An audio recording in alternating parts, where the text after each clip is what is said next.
আমি যি অপাৰেশ্যন কৰিছো ৰূপম অসম, যি উলফাৰ অপাৰেশ্যনেল কমাণ্ডাৰ বুলি কয় আৰু সেল্ফ ষ্টাইল ব্ৰিগেডিয়াৰ, তো তেওঁলোকে বহুতখিনি যি ক্ৰিমিনেল এক্টিভিটি আছে জড়িত আছিলে।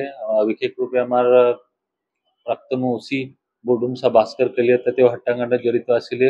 বহুতখিনি আৰ্মি ওপৰত, পুলিচ ওপৰত, চিভিলিয়ান মানুহ ওপৰত এটাকত জড়িত আছিলে আৰু কিছুমান আৰ্ম ফৰ্চেছ ওপৰত এম্বুছত জড়িত আছিলে। তো এইটো ৰূপম অসম যি আছে, যোৱা 4-5 মাহৰ আমি এইটো খবৰ পাই আছিলোঁ কি তেওঁ অৰুণাচল প্ৰদেশ আৰু অসম বৰ্ডাৰত ঘূৰি আছে।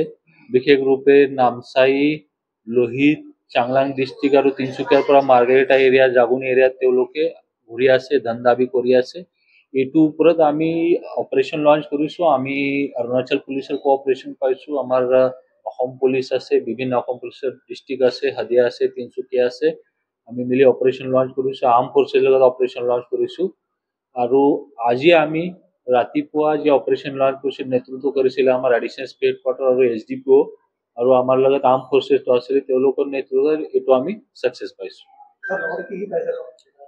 লগতে এতিয়া অপাৰেশ্যন চলি আছে, আমি আৰ্মছ পাইছোঁ, কিছুমান মেটেৰিয়েল পাইছোঁ, আৰু আকৌ আমাৰ অপাৰেশ্যন আগুৱাই চলি আছে। আৰু বাকীবিলাক মেম্বাৰ আছে গ্ৰুপৰ, তেওঁলোকৰ ওপৰত আমাৰ পুলিচে আৰু আৰ্ম ফৰ্চেছ এতিয়ালৈকে অপাৰেশ্যন কৰি আছে।